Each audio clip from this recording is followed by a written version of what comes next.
Hi, as we slowly enter the tail of 2021, I wanted to share 4 life lessons which I learned through my ups and downs. Lessons which I learned from my time in college when I got my first job, and most importantly, during my battle through cancer.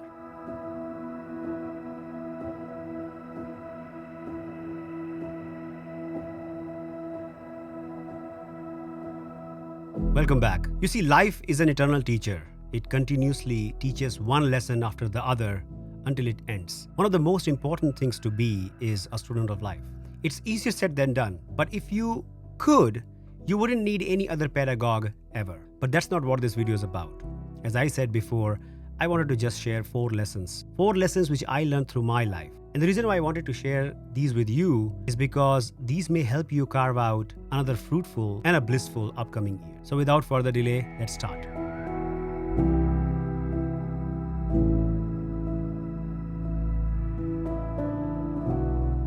You know, when I was just starting my career, I used to be very assertive. And sometimes I used to be straight up pushy. I used to get fussy and grumpy if things didn't go exactly I used to anticipate them to. Most of the time, I appeared impatient and edgy. You see, don't get me wrong. Sometimes when you are just starting and lack experience, you may confuse this trait to be perceived as being ambitious. But unfortunately, no, it's completely opposite. Let me share one incident which happened with me. Once, after a grouchy and a fussy fits-full session with one of my colleagues, one of my mentors pulled me aside and gave me my first life lesson. I still remember his words really clearly. He told me, expectations are the root of impatience. You are impatient because you expect too much of the people. Remember, all frustration is an outcome of unmet expectation. Nothing more, nothing less. When I heard these, it clicked to me that there was something wrong in my demeanor and how I was conducting every single day of my life. You know, when we are less experienced, we often externalize our expectations on some other people. This is normal human nature. Often this helps reduce anxiety and gives a false feeling of exercising control. That day, I learned that by lowering my expectations, I will spare myself from making a list of unsubstantiated assumptions about how things should be done, and in turn, spare myself from all the frustration. Tone down your expectations and you will see the life was never better ever.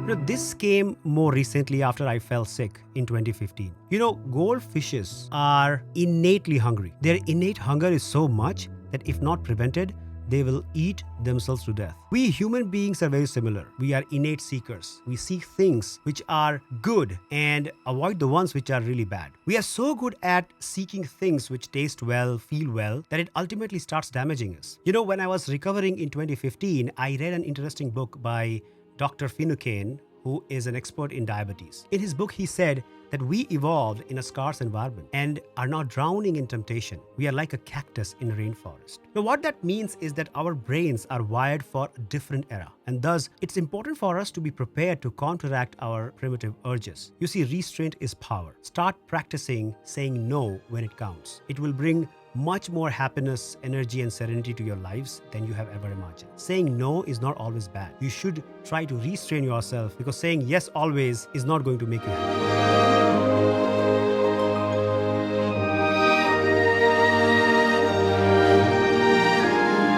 This is the only life you will have, and only approval you need is yours. This powerful message I learned from a 1,000-year-old ancient Taoist story. Once upon a time, there was a master carpenter and his apprentice. They were both walking through a village. His apprentice looks up and complains about this massive tree that is near them. The tree is far larger than any other, yet it is ugly with no fruits or applicable use to anyone in the surrounding area. He goes on to say, what a useless tree this is. Its trunks and branches are so crooked, so distorted, and full of knots. The wood is so beautiful, but it cannot be cut up. No straight plank can be made from it. This tree serves no purpose at all. The master heard this and he sighed. And he replied, the cinnamon tree is edible, so it's cut down. The lacquer tree is profitable, so they maim it. Cherry, apple, pear, orange, and other fruit trees. As soon as the fruit is ripe, they are stripped and abused. Their large branches are split, the smaller ones are thrown off. Their life is bitter because of their usefulness. Their lives are cut short in their prime. They attract the attention of the common world, and this is so for all things. The master carpenter went on to explain that because the massive tree was useless,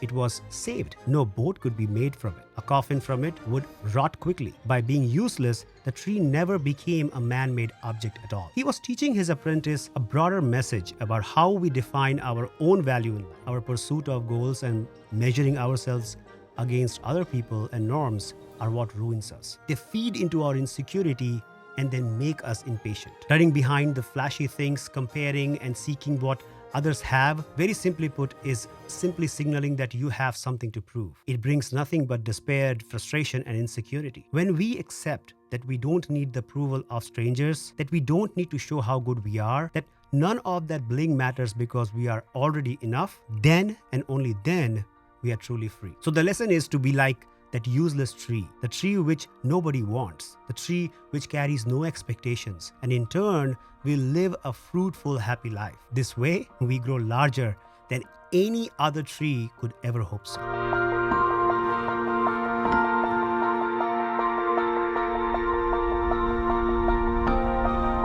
You see, we all as humans have certain flaws. Sometimes those flaws amplify into demons. For example, some people may get addicted to alcohol, some may to drugs, some to food, and so on and so forth. After my bout with cancer, I gave a free run to food. I ate so much that I grew 3 times of my size. There was no discipline in terms of what I ate, when I ate. It was horrible. It felt as though I was trapped into this vicious desire to just keep on eating all this garbage. Every time I used to think I can control it, I simply couldn't.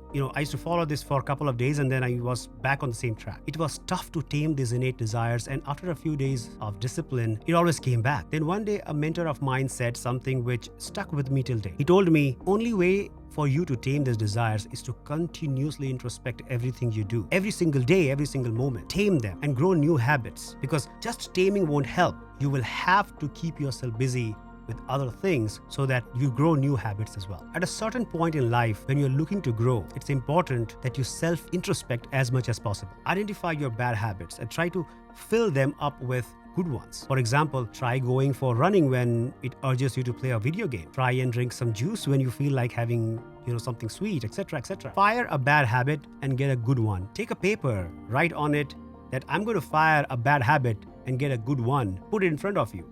Try to do that every single day. It's tough, but as you start getting into this habit of self-introspecting every single day, you will find that every single day you will evolve into a better human.